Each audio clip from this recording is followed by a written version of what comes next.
Je voudrais voir la parole de Dieu, quitter la Bible, c'est faire chair en moi. Je voudrais voir la parole divine, quitter les brochures, c'est faire chair en moi. Oui, en moi, oui, en moi, oui, en moi, utilise-moi. Oui, en moi, oui, en moi, oui, en moi, utilise-moi.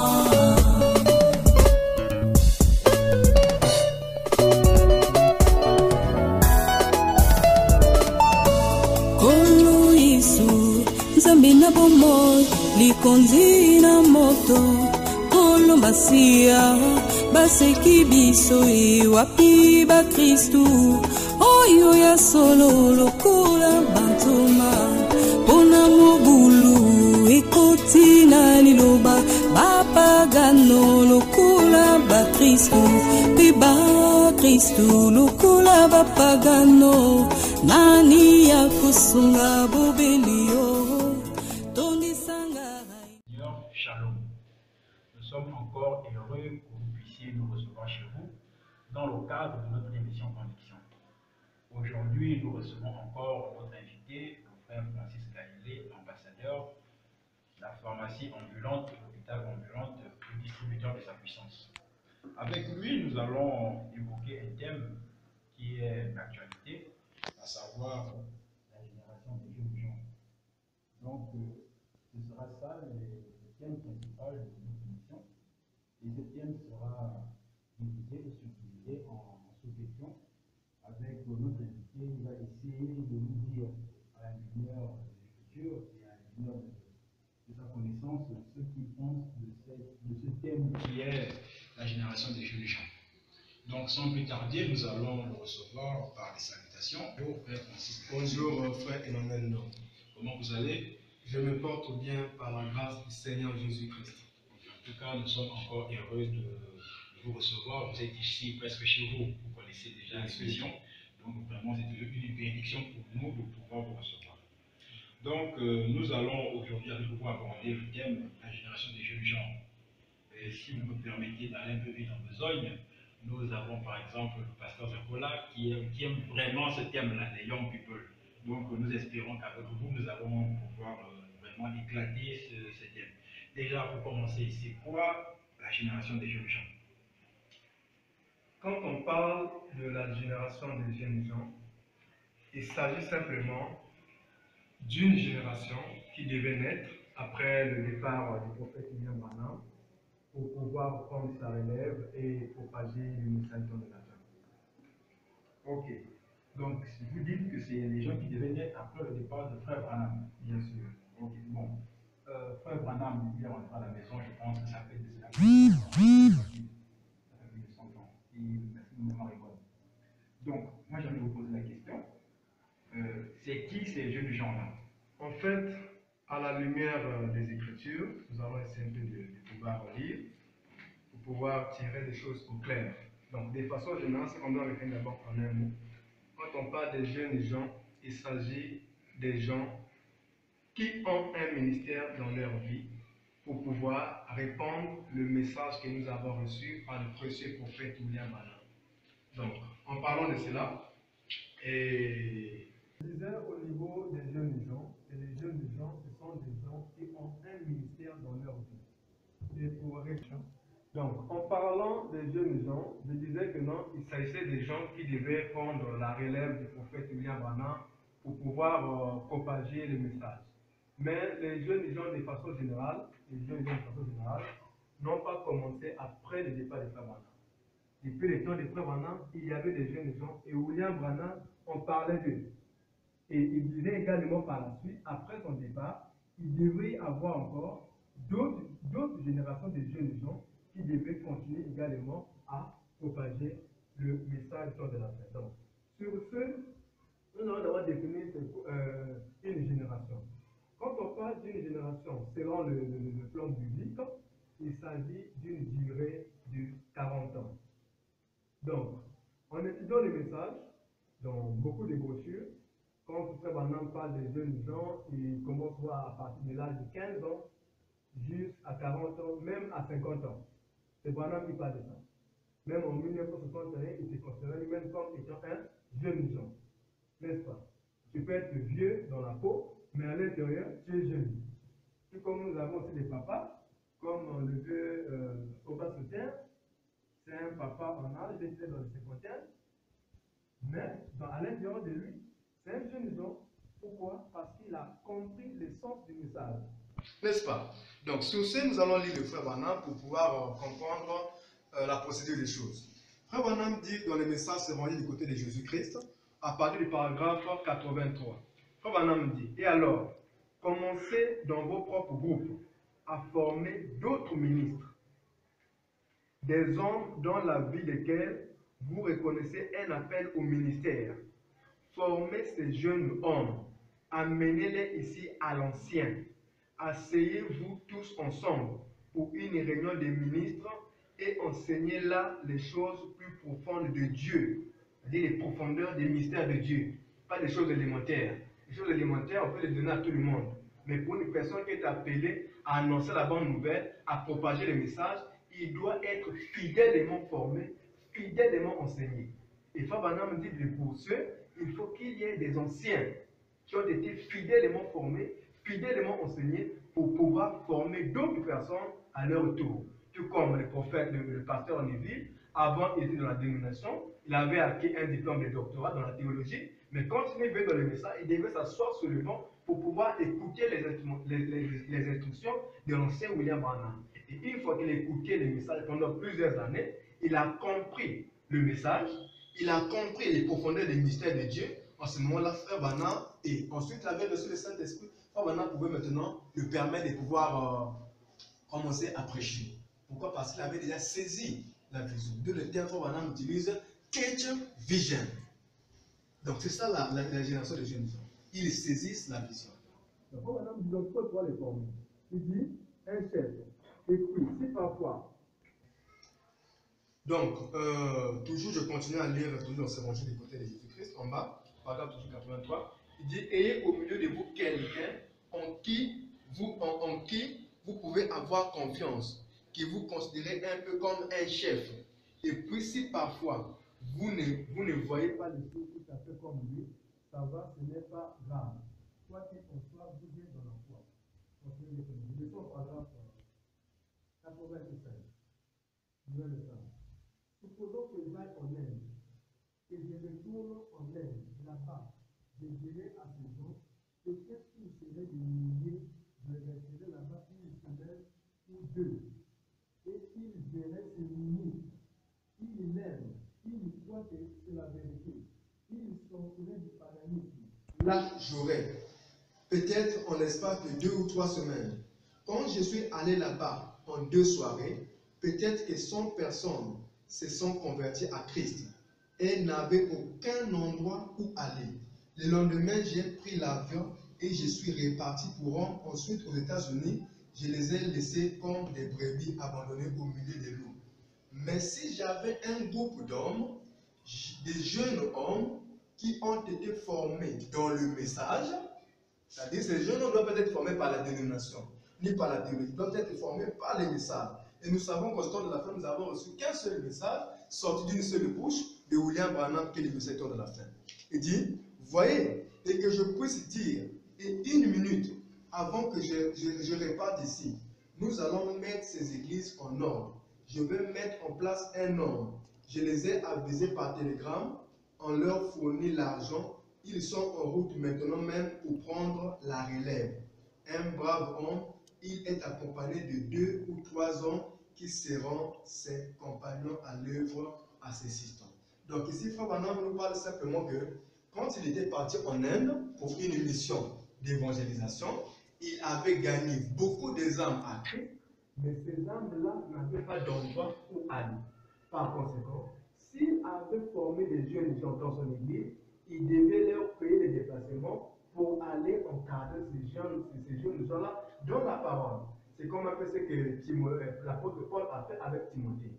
L'apôtre Paul, lui étant apôtre du ministère, donc il part dans une contrée, il propage la parole, les gens croient, et parmi ce groupes-là, si quelqu'un croit le message et qu'il a un ministère, il reçoit le Saint-Esprit, en ce moment-là, Paul pouvait les prendre, les placer parmi ces groupes-là pour pouvoir les conduire. Donc, quand maintenant on parle simplement des jeunes gens qui devaient être formés, et s'il y avait un besoin quelque part, on pouvait bien les envoyer pour pouvoir continuer l'œuvre de Christ. Parce qu'un seul doigt ne peut pas laver le visage. Donc, on a besoin de 5 doigts pour pouvoir nettoyer le visage. Et je vais d'abord terminer par ceci, comme ça je vais terminer la parole. Comme on me dit, frère Neville, Redel, frère Grâce, etc., les leçons 20, au paragraphe 112, le même message. Comme on me dit, les hommes, vous êtes nombreux ici, que Dieu coigne. Oh, comme j'aimerais prendre une poignée d'entre vous et vous faire participer à l'évangélisation. Vous postez quelque part. Vous voyez, en sachant que vous avez mûri. Ça, c'est un point très capital. Être mûri, c'est être assis dans la parole.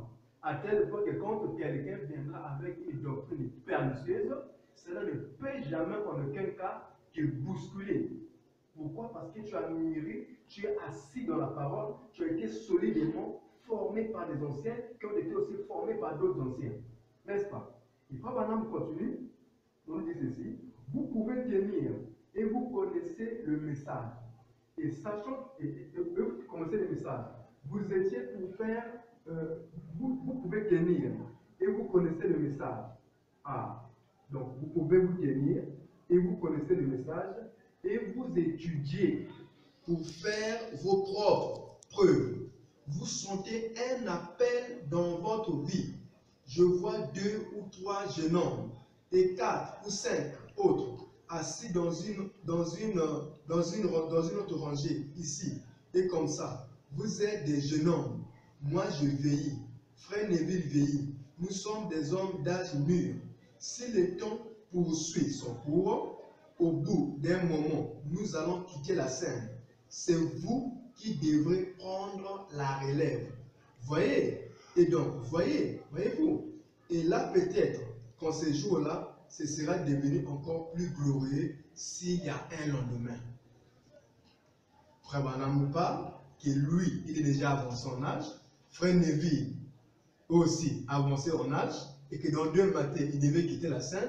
Par conséquent, il devrait y avoir des gens qui ont été formés par eux pour pouvoir prendre leur relève. N'est-ce pas? Pour pouvoir prendre leur relève. C'est comme après le départ de Frère Branham, Frère Neville est resté avec l'Église. Après le départ de Frère Neville, c'est Frère Collins. Et aujourd'hui, nous sommes avec Joseph Branham. Pourquoi? C'est une génération qui est en train de se perpétuer. Donc, il y a des gens qui ont été formés, quand un quitte, l'autre remplace. C'est comme un peu dans l'Ancien Testament, quand on prend la sortie des enfants d'Israël de l'Égypte pour aller en Canaan, la plupart des anciens ne sont pas rentrés dans Canaan. Mais ceux qui sont rentrés en Canaan dans leur majorité, ce sont ceux qui étaient nés dans les déserts. Et parmi les anciens qui étaient rentrés à Canaan, il n'y avait que Josué et Caleb. Et c'est Josué et Caleb qui devaient former cette génération qui était née dans le désert pour pouvoir entrer dans la terre, dans la possession de la terre promise en ligne. Là, tu vois, donc tout comme aujourd'hui, après le départ des frères Branham, il y a eu des anciens, des jeunes qui ont été formés dans la parole, et eux étant formés, ils ont propagé le message. Des gens qui avaient des ministères dans leurs églises se sont manifestés et on les a encadrés, ils ont été fidèlement formés et aujourd'hui ils sont en train d'œuvrer dans les champs missionnaires. Donc après Josué et Caleb, une fois qu'il a terminé de conduire les enfants d'Israël dans la terre promise, et cette génération était arrivée sur cette terre grâce aux anciens qui ont été fidèlement enseignés et formés par le grand prophète Moïse. Les mêmes de nos jours, nous avons beaucoup des hommes de Dieu, en l'occurrence du pasteur Révérend Barouti, qui a reçu le message de la fin, qui a enseigné, il a prêché, il a évangélisé, il a bâti des églises, il a enseigné beaucoup de gens, et tous ceux qui ont cru à son ministère, il y avait une catégorie de gens qui avaient des ministères, des appels au ministère. Ils ont consulté les vieux, le vieux les a formés, les a donné la formation qu'il fallait pour un jeune ministre du domaine. Ils ont reçu la formation et aujourd'hui sont devenus des grands pasteurs à travers le monde entier. en l'occurrence du révérend pasteur Ndaya, en l'occurrence du pasteur Atapis, en l'occurrence du pasteur Papil Sala, le pasteur Charles Bandi, le pasteur Moussengo du Gabon, etc. Donc, c'est de cette manière que les anciens d'aujourd'hui doivent agir à l'égard des nouveaux. Donc, voilà un peu ce que je voulais dire. Frère Francis, nous vous remercions pour ces explications. Donc, si nous avons bien compris, la jeune génération, c'est cette génération-là qui doit être formée par une ancienne génération. Cette jeune génération doit mûrir, doit être assise sur les Écritures, doit avoir un appel au ministère, doit avoir le Saint-Esprit. Et c'est dès cet instant-là qu'on peut leur confier la responsabilité pour la charge de gérer, de conduire notre groupe. Maintenant, bon, c'est vrai que dans votre explication, vous y avez pratiquement répondu à la question que je m'apprête à vous poser, mais néanmoins, je vais quand même encore vous la poser. Alors, vous avez parlé de la jeune génération. Vous avez essayé d'expliquer ce que c'est la jeune génération. Maintenant, moi, ma question est la suivante, et c'est en quelques mots, soyez bref et concis. C'est quoi alors la vieille génération ou alors l'ancienne génération? Parce que s'il y a bien une jeune génération, c'est qu'il y a nécessairement une ancienne génération. Alors, qu'est-ce que vous pouvez nous dire par rapport à l'ancienne génération? Quand on parle de l'ancienne génération, on parle des papas, tout à fait, de nos vieux qui ont mûri.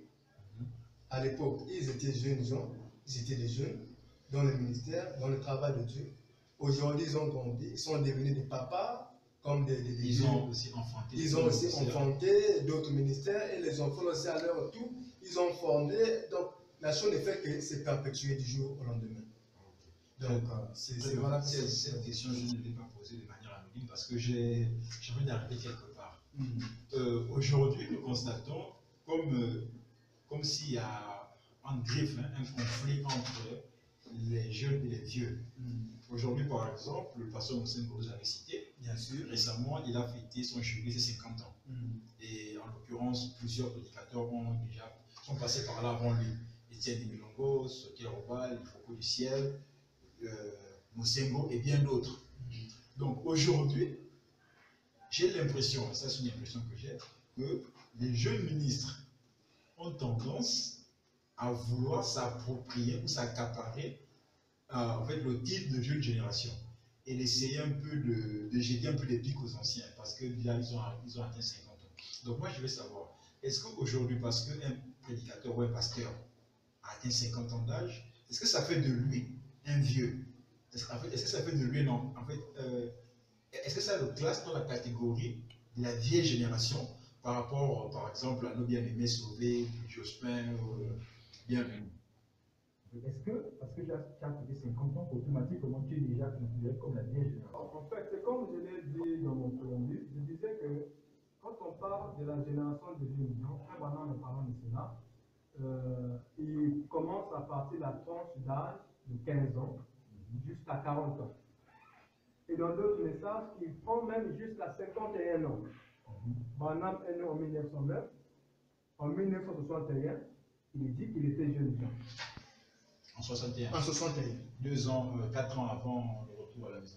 Bien sûr, 4 ans avant les dons. On a quelque chose de 52 ans. En 52 ans, OMB se considère comme étant jeune gens. Mais quand on regarde dans la peau, il était déjà un papa, oui. N'est-ce pas? Il avait déjà fêté son jubilé, n'est-ce pas? Donc, le fait d'avoir la peau d'un papa ne t'exclut pas dans la génération des jeunes gens. Tu peux être jeune aujourd'hui là, dans la tranche de 15 ans à 40 ans, mais ta manière d'appréhender les choses ressemble à un vieux, n'est-ce pas? En fait, ça ne concorde pas à la manière dont les jeunes devaient saisir la vision. Parce que dans tout ça, il s'agit de la capture de la vision. Tu peux être vieux, mais si tu as la bonne vision, tu as saisi la vision de Wembe, tu es un jeune gens. Tout comme nous avons des jeunes aujourd'hui, ils sont jeunes dans la tranche de 15 ans à 40 ans, mais ils ne saisissent pas la vision. C'est ce qui est arrivé avec. C'est ce que les gens sont en train de dire sur du Foucault du Ciel. Du Foucault du Ciel, c'est un prédicateur de l'évangile. Il a compris la vision que non, Dieu, à un moment donné, s'incarnait dans William Branham pour pouvoir accomplir un ministère précis, de manière momentanément. il rentre, il accomplit les ministères en quelques temps, il sort. Et le fait que Life ait fait cette déclaration-là, beaucoup de gens qui n'ont pas compris le message commencent à les lapider de gauche à droite. Sur cette base-là, je dirais que ces gens-là ne sont pas des jeunes gens. Parce que l'une des caractéristiques principales des jeunes gens, c'est la capture de la vision. Parce que Branham avait dit que ceux-là, ils comprendront la vision et ils donneront un sens à cela.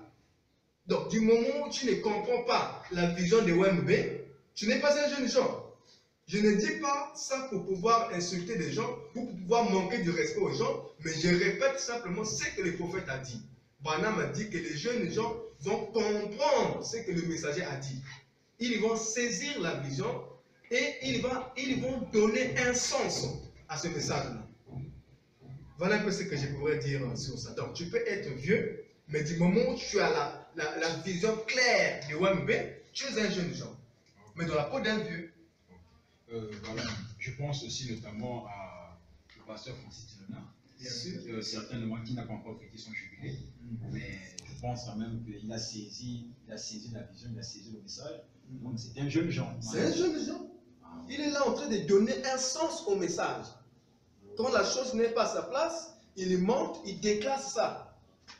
Il ramène les choses dans l'ordre. Il présente la bonne vision que William Branham nous a laissée. Mais non. En fait, comment déjà, comment devait se passer, si je peux le dire ainsi, hein, c'est vrai que c'est un terme utilisé en politique, la passation de pouvoir. Donc, comment devrait se faire cette alternance-là entre les jeunes gens et les anciens? Parce qu'aujourd'hui, certains jeunes reprochent aux anciens, par exemple, de vouloir en fait, un peu les dominer, en fait, avoir la main mise sur eux, ne pas vouloir les laisser s'exprimer, tout ça.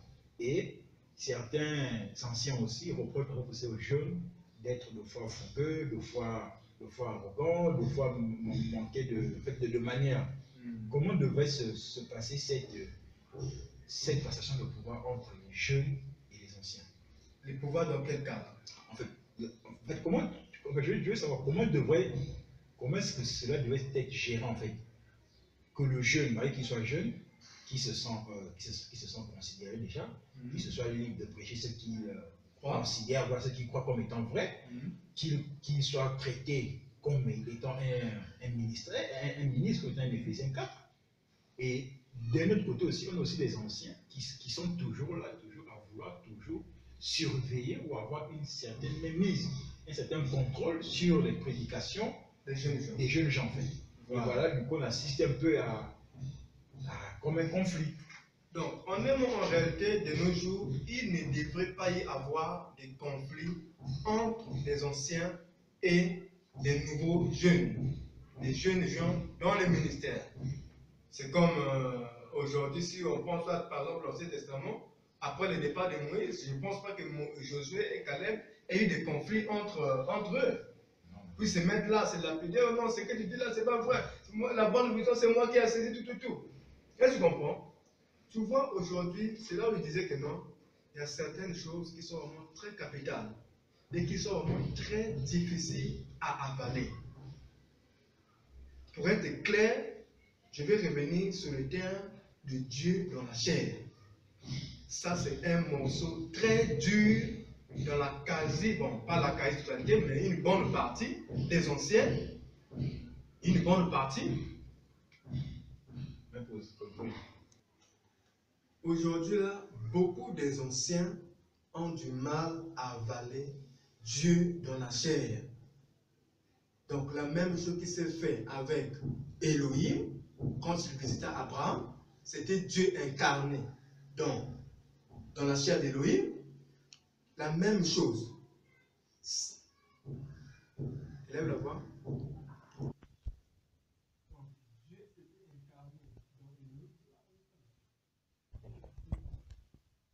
Quand on parle du Dieu de la terre, ce n'est pas quelque chose de nouveau aujourd'hui. C'est quelque chose qui a existé. Ce n'est pas pour la fois que ça peut se produire sur la terre. Ça s'est produit pour la première fois dans Genèse 18, où l'Éternel Dieu créa trois corps. Un corps pour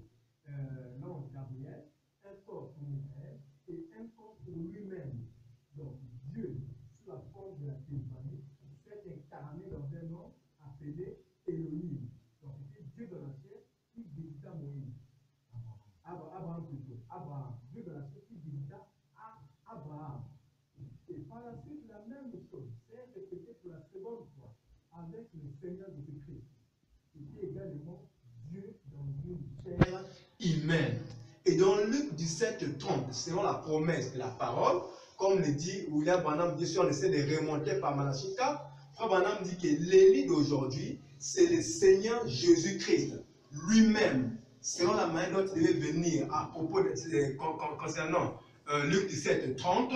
Donc, il devait être Dieu dans une chair humaine. Il faut Branham, ça devait être un prophète.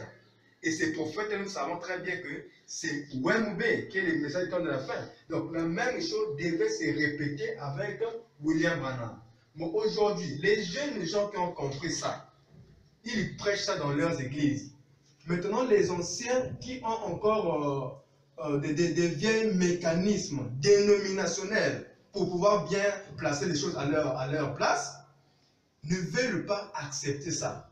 Certains disent que non, dire ça, c'est faire de William Branham un Dieu. C'est faire de William Branham un antichrist. Alors que William Branham lui-même disait que non, cet être surnaturel est à quelques mètres de moi. Il est sur le point de s'installer en moi. Et c'est lui qui fait le discernement. Ce n'était pas William Branham. Est-ce que vous voyez? Donc, avaler ça aujourd'hui, ça devient quelque chose de difficile. Et quand les Foucault fait une telle déclaration, du coup, ça crée des tumultes, de gauche à droite, chacun lapide, chacun injurie comme il le veut. Pourquoi? Parce qu'ils n'ont pas saisi la vision. Ils n'ont pas saisi la vision. Frère Branham nous dit que croire à ça, croire en Dieu dans la chair, c'est votre rédemption. C'est un morceau dur, mais c'est la vérité. Nous répétons simplement les messages. Donc, en réalité, de nos jours, il ne devait pas y avoir des conflits entre des anciens et des jeunes ministres. Il devait y avoir un respect réciproque l'un envers l'autre, comme nous le disent les gens de la science, que le respect est réciproque. Toi qui es ancien, si tu veux que les gens puissent te respecter, tu dois te respecter toi-même. Et toi, jeunes gens, si tu veux que l'ancien puisse te respecter, tu dois te respecter toi-même. Un jeune gens est censé respecter l'ancien. Et l'ancien aussi est censé respecter les jeunes gens. Il ne devait pas y avoir des divergences, des lapidements. Oh non, un tel a dit ceci, un tel croit ceci. Ça ne devait même pas exister. L'ancien croit ceci, le nouveau croit ceci. Soit c'est des visions différentes. Ils s'asseyent. Ils mettent les Écritures en place. L'ancien expose-moi un peu ce que toi tu crois. Ainsi, moi, tu répliques que Dieu ne rendait pas dans Branham, par exemple. Et tu comprends? L'ancien va Exposer. Et le nouveau Dieu nous donne, va exposer. Et à la fin, il essaie de prier Dieu pour que Dieu puisse leur donner un discernement de pouvoir saisir la vision. Si les choses se faisaient ainsi, je ne pense pas qu'on devait avoir beaucoup de problèmes dans les églises, dans les conventions. Même les conventions d'aujourd'hui là deviennent des conventions des injures. Moi, je suis jeune, je monte du haut de la chair, je cogne contre l'ancien. L'ancien aussi s'élève, il monte du haut de la chair, il cogne contre moi. Agir comme ça, c'est un comportement enfantin. Branham nous dit que l'une des caractéristiques des jeunes gens, c'est qu'ils ont mûri. Ça aussi, c'est une caractéristique. Ils ont mûri dans la parole. Et quand une personne est mûre dans la parole, elle ne peut pas se lever là pour aller faire des tapages, pour aller insulter l'ancien. Même si l'ancien m'a insulté, moi qui suis jeune gens, ayant la vision en moi, étant mûri, je ne peux pas aller répondre aux harcèlements ou aux attaques de l'ancien. Je le respecte, bon, je comprends que peut-être l'ancien n'a pas encore saisi la vision. Dans mon coin, je vais prier pour l'ancien afin que Dieu puisse lui donner la grâce de saisir la vision comme moi. Comme le dit Frère Branham, la révélation, elle est progressive. Elle vient du jour au lendemain. Aujourd'hui, tu ne comprends pas telle chose et que tu vois l'autre prêcher ça, ne le condamne pas. Pourquoi? Lui, il a compris. Toi, tu n'as pas encore compris. Reste là dans ton coin, continue à étudier la parole. Et au temps convenable, Dieu va te révéler ça et vous allez croire la même chose. Comme le dit Frère Branham, il y aura un temps où l'épouse parlera le même langage. Pourquoi? Ils auront tous saisi la vision. Donc voilà ce que je pouvais dire à cette question-là. Ok, frère Francis, nous voyons que la question est très, très intéressante. Cela suscite vraiment beaucoup de mots. Bon, voilà. Nous sommes en train de faire un peu le tour de la question. Nous sommes en train de voir les contours et les points de la question. Donc aujourd'hui, ça c'est une question personnelle hein, que je vais vous poser. Je vais vous donner votre avis personnel.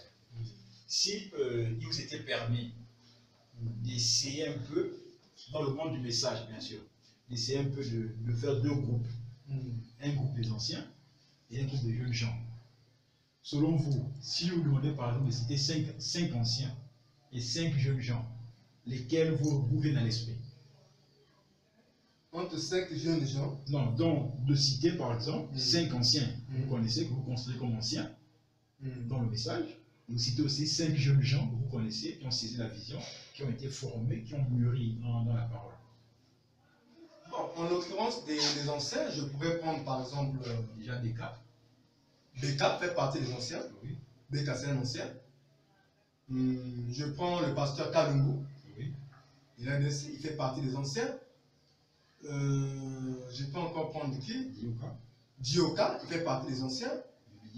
Bibidi là, comment ça s'appelle? Les pasteurs Massamba, ils font partie des anciens. Donc là, il y a déjà 5 anciens. Maintenant, 5 jeunes gens, vous dites qui? Au niveau des 5 jeunes gens, je vais prendre en premier les révérends Etienne. Oui. C'est quelqu'un qui a saisi la vision. Je vais prendre également le pasteur Ben Nebilombe. Lui, il a saisi la vision. Je vais prendre le vieux Mossé. Lui, il a saisi la vision. Je vais prendre le vieux Oba Soter. 4. Parce que je l'ai écouté lors de comment ça s'appelle ça? Du jubilé du pasteur Moussengo. Il a prêché des choses qui sont correctes. Il est dans la profondeur de la vision de l'âge. Par conséquent, lui également, ils font partie. Je pourrais également prendre le pasteur Achille Ngobeli de Brazzaville, de Gouel Tabernacle. Voilà. Voilà un peu les 5 personnes au niveau des jeunes gens. Okay. Maintenant, moi, pour rester un peu dans le cadre de gospel, le Sénégal, nous connaissons bien la réalité. Où est-ce qu'on peut classer Jospin Bobon, Sauvé Loulon, Rama le surnaturel et Bienvenue Bali? Où est-ce qu'on peut les classer? Bon, encore que les Sauvé, Jospin, ils n'ont pas encore été ordonnés prédicateurs. Donc je veux rester par exemple avec Bienvenue et Rama, que je pense qu'il est ordonné. Où est-ce qu'on peut les classer, dans quelle catégorie? Non. S'il s'agit de prendre Rama et Frère Bienvenu, moi je veux les placer dans la catégorie des jeunes gens. C'est là qu'est leur place. Ils n'ont pas de place ailleurs.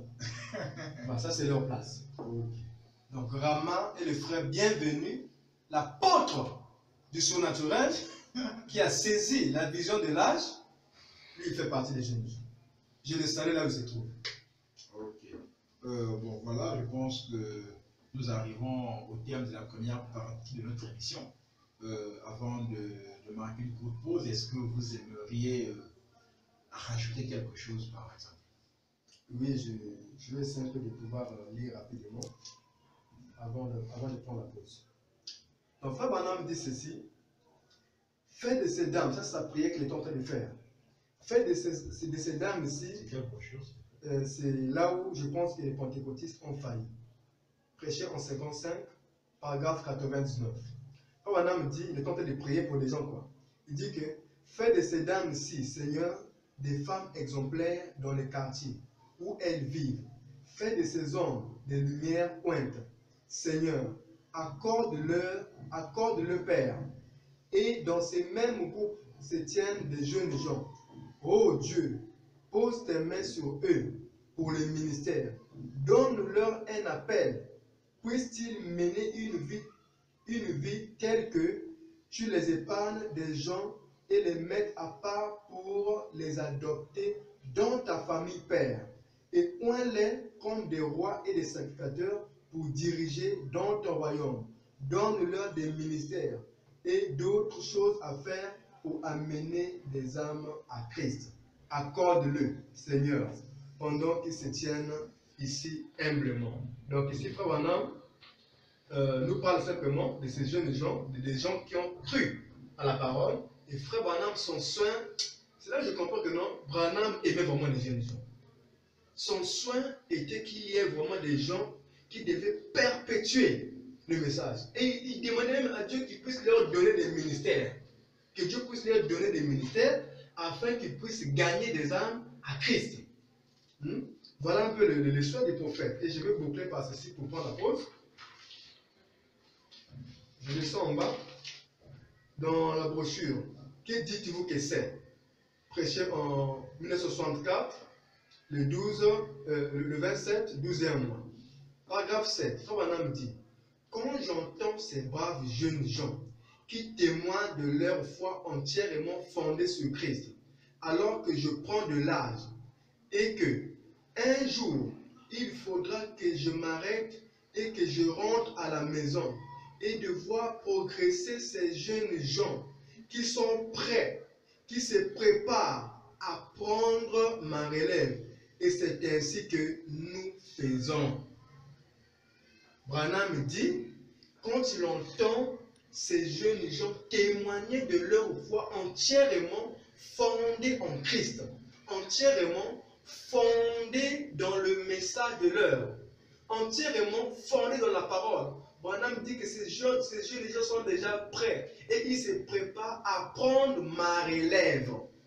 Est-ce que vous voyez? Le frère Branham aimait vraiment les jeunes gens. Par conséquent, nos papas d'aujourd'hui, nos pasteurs d'aujourd'hui sont dans l'obligation de pouvoir former également des jeunes gens qui vont prendre la relève de William Branham. Nous voyons aujourd'hui dans certaines églises où il y a des jeunes, des jeunes gens qui brûlent dans les ministères, mais les papas ne leur forment pas. Ça, c'est pitoyable. Mais si tu ne les formes pas, dans 2 matins, quand tu vas partir, qui va prendre ta relève? Lesquels qui vont perpétuer les messages?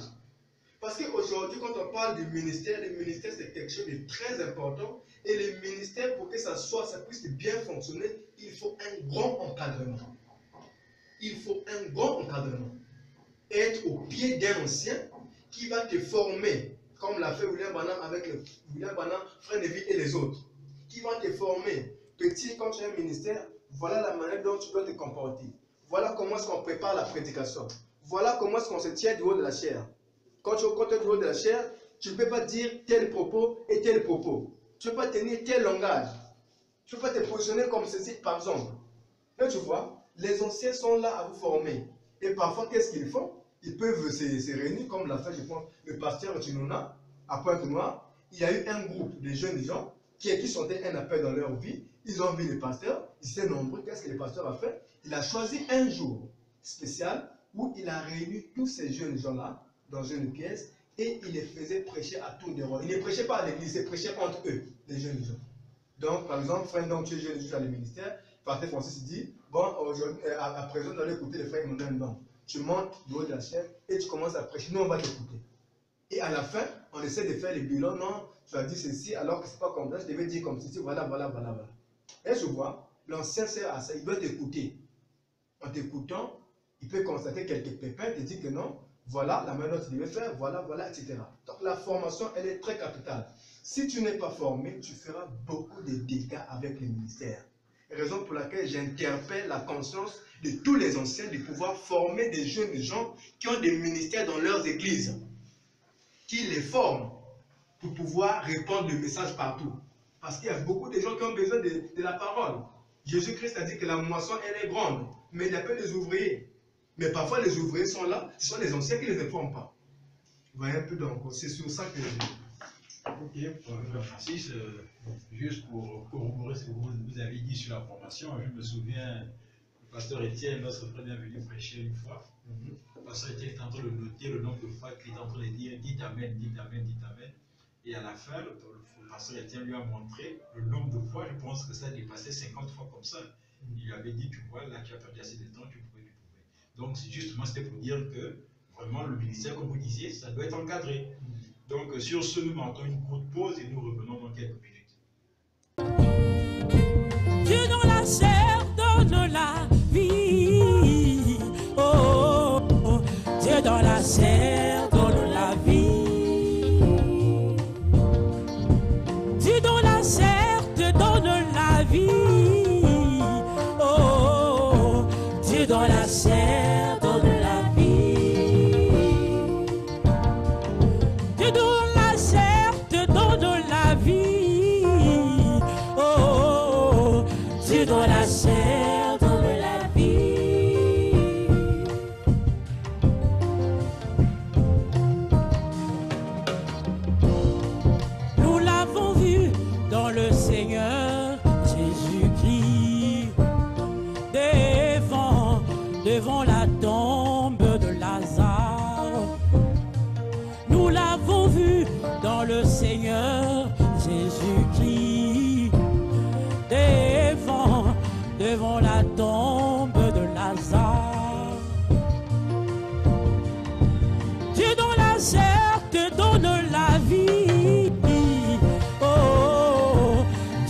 la chair donne la vie.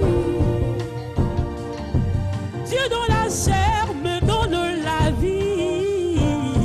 Oh, Dieu dans la chair donne la vie.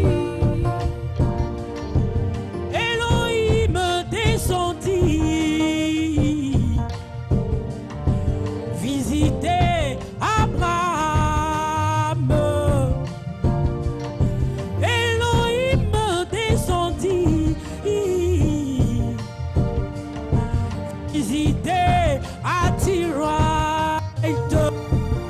Tirette, je te donne tes enfants. Petit poisson, reçois la vie. Je viens déjà de la Réunion. Sans honte, sans frayeur, sans masser les mots, mes frères. Laissez-moi vous dire, j'ai vu le même Dieu aujourd'hui.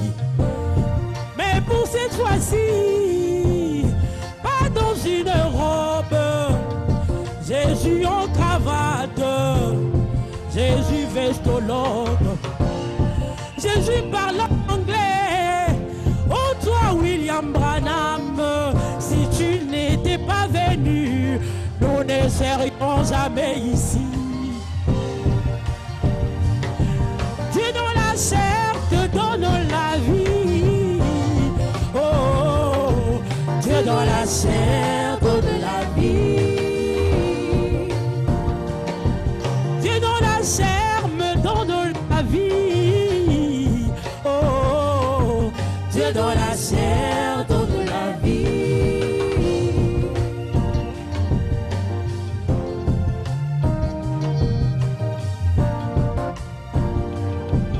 Elohim descendit, visiter Abraham. Elohim descendit, visiter Tirette. Petit poisson, reçois la vie.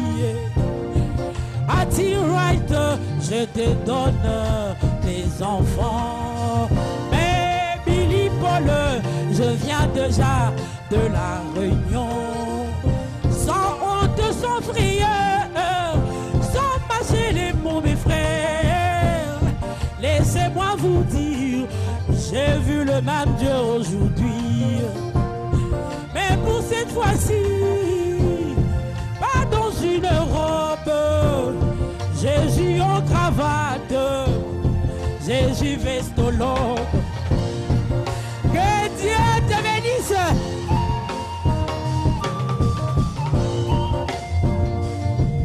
Dieu dans la chair te donne la vie.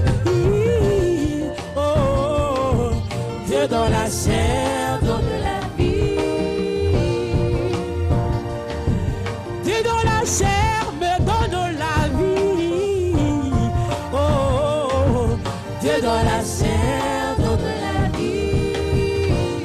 Mais laissez-moi vous dire, croire en cela, et ça te donne la vie. Voici même l'expiation. Dieu dans la chair te donne la vie. Et Dieu dans la chair donne la vie. Que Dieu vous bénisse.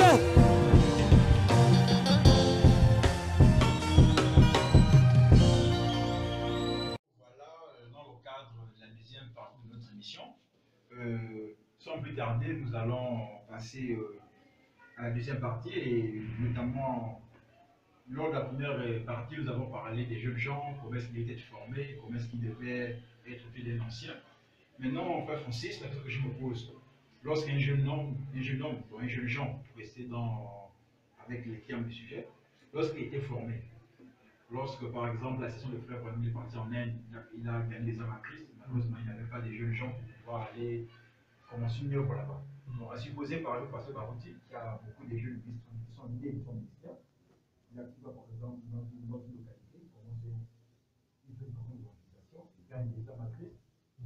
prend quelqu'un dans son église, il confie la responsabilité des âmes. Comment est-ce que ce jeune ministre-là, comment est-ce qu'il doit se comporter en fait? Comment est-ce qu'il doit faire? Comment est-ce que son ministère doit évoluer?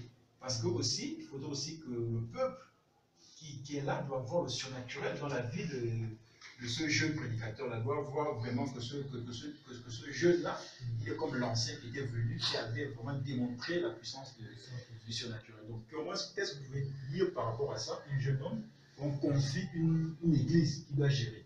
Comment est-ce qu'il doit se comporter?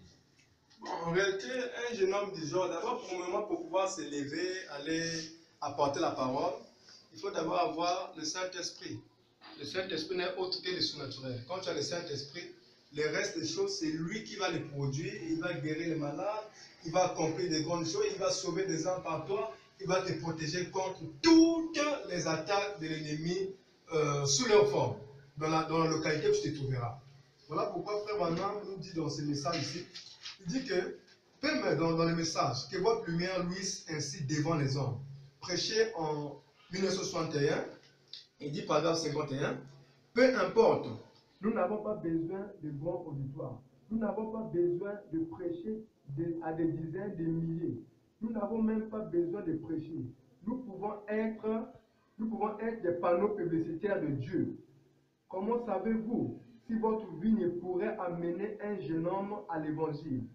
Certains d'entre vous, hommes âgés, vous, femmes âgées, conduire ces jeunes gens là-bas, dans les champs des missions.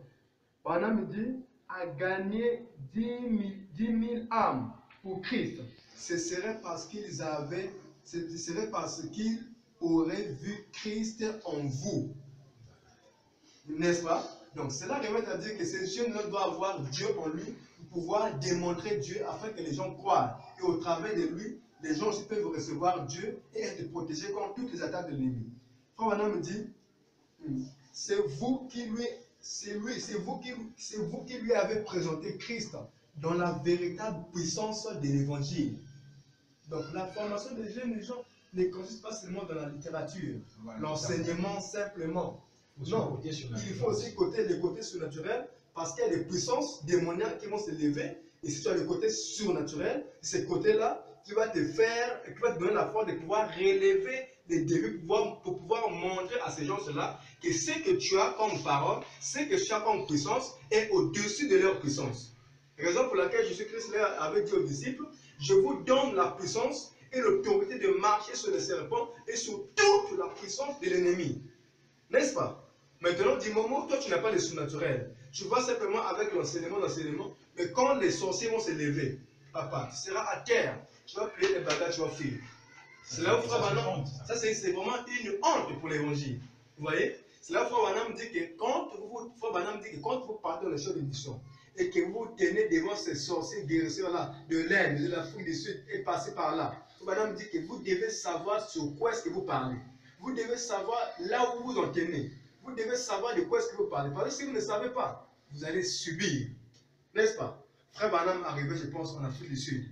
Les sorciers sont venus. Ils ont fait des incantations. Ils ont envoyé une puissance démoniaque pour faire aboyer les prophètes. Pour qu'ils puissent faire une puissance démoniaque. Alors que Frère Branham est en train de prêcher. Frère Branham dit que j'ai senti cette puissance venir en moi. Mais qu'est-ce qui s'est passé? Dieu a refoulé cela. Et Dieu lui a accordé, Dieu lui a donné les dessus sur la puissance de l'ennemi. Dieu lui a protégé, Dieu lui a épargné. Pourquoi? Parce qu'il avait le surnaturel dans son ministère. Et quand les sorciers ont vu cela, beaucoup de gens ont cru à Christ. Et c'est là où il dit que non, ils avaient cru, mais ils n'avaient personne pour pouvoir les conduire. Donc voilà pourquoi ça nécessite toujours des jeunes gens. Par contre, si dans nos églises, on a beaucoup de jeunes gens qui ont été formés, les pasteurs parlent dans une conférence, faire une campagne, les gens viennent à Christ, ils disent bon, toi tu es le ministre, va gérer ces armes-là. C'est ça vraiment quelque chose de bien. On a dit, il dit que je vois Christ, bon, je peux m'arrêter par là, je prends un autre message. Je vais lire le message là. On a me dit ceci. Jésus-Christ le même hier, aujourd'hui, éternellement. Prêchant en 58, paragraphe 1. Prêché le 23 février 1958, parce qu'il y en a beaucoup.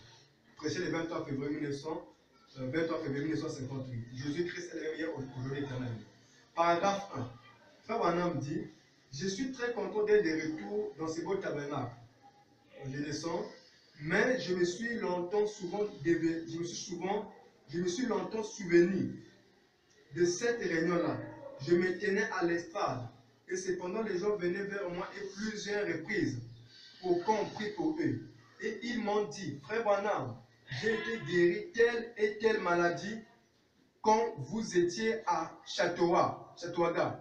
Il dit, ce sont donc des résultats durables.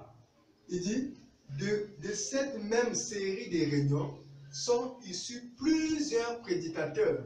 Ils sont venus me voir, des jeunes gens qui avaient donc saisi la vision. Donc, lors d'une campagne d'évangélisation, beaucoup des âmes sont venues à Christ. Et parmi ces âmes-là, il y avait des jeunes prédicateurs à l'intérieur. Et comme madame dit que plusieurs d'entre eux, plusieurs jeunes gens, avaient donc saisi la vision. Ils sont là sur le champ de travail ce soir, combattant pour le royaume de Dieu. Quand vous voyez un homme, un jeune homme, ou une réunion, il dit ceci, je ferais mieux de le dire comme ça, qui peut produire un prédicateur, qui peut faire entrer des âmes dans le royaume de Dieu. Nous sommes donc contents pour la dernière série de réunions.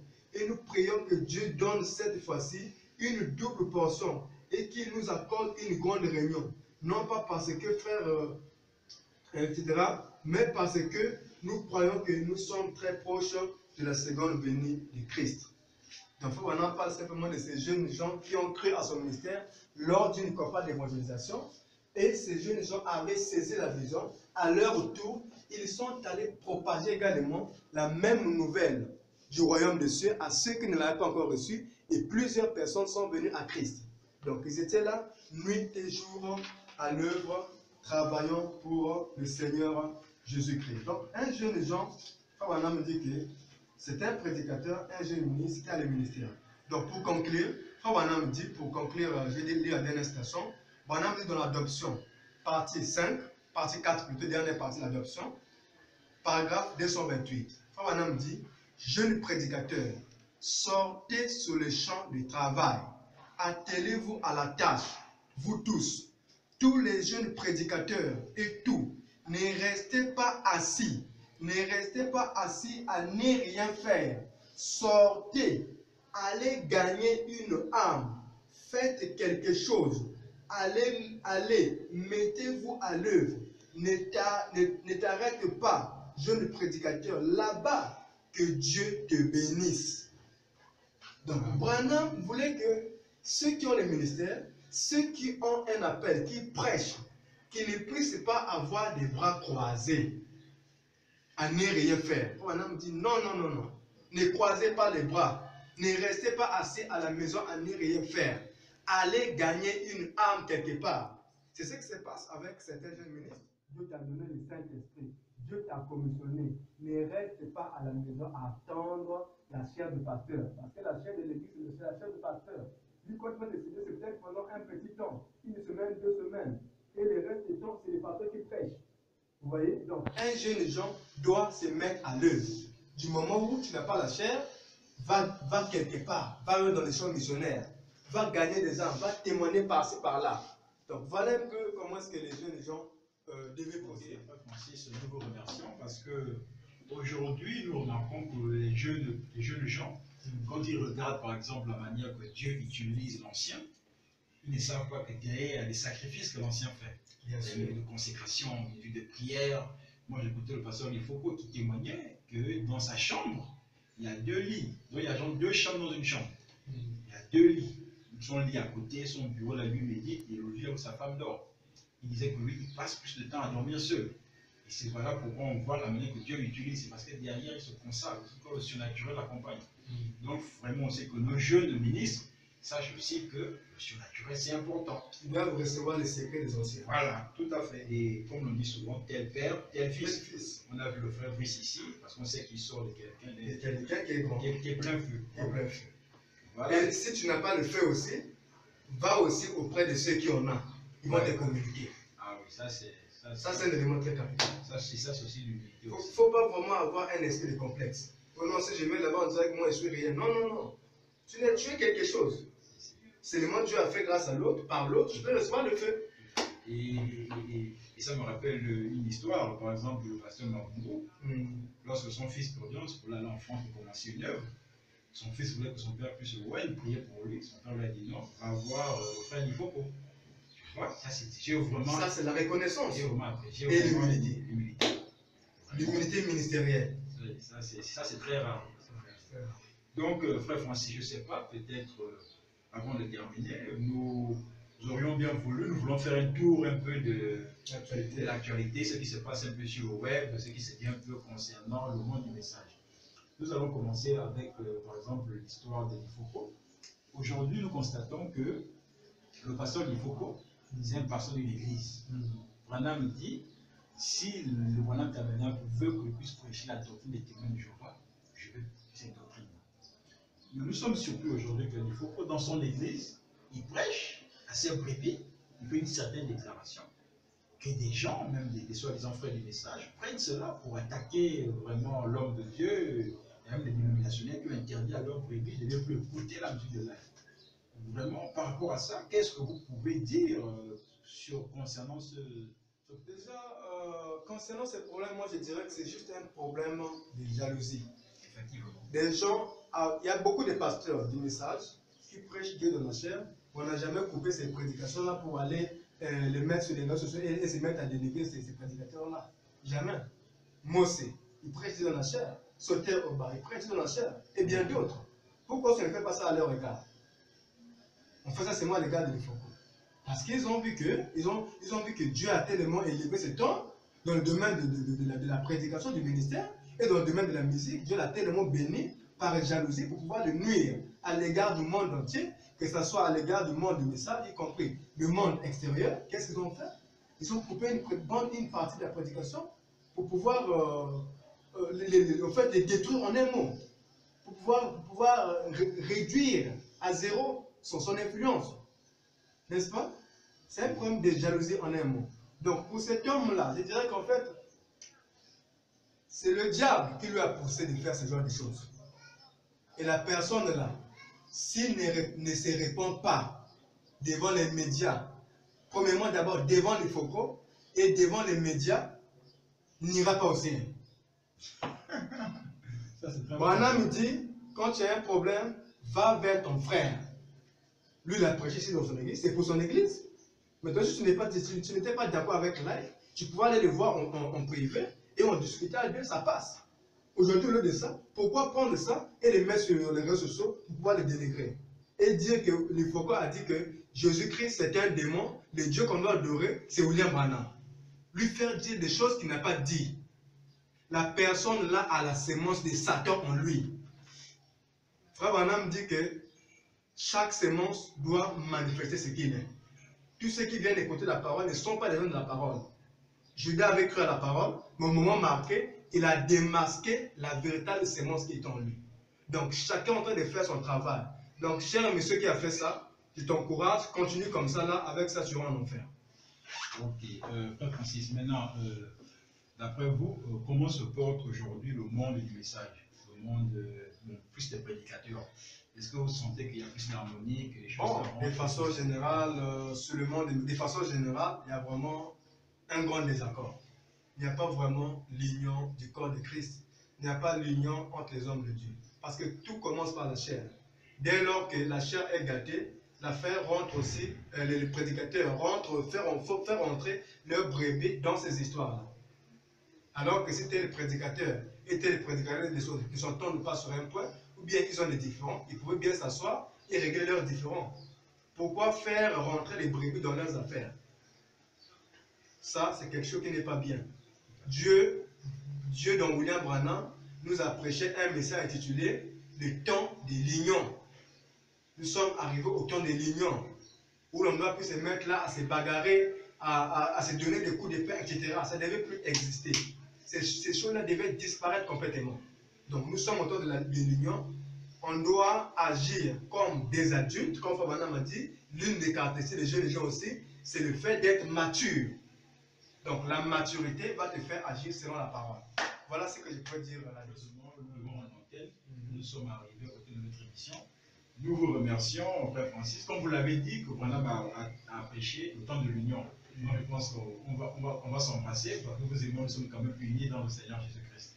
Donc, vraiment, nous vous remercions encore, Frère Francis, et que Dieu vous bénisse. Merci beaucoup. Que Dieu vous bénisse. Merci beaucoup. Amen.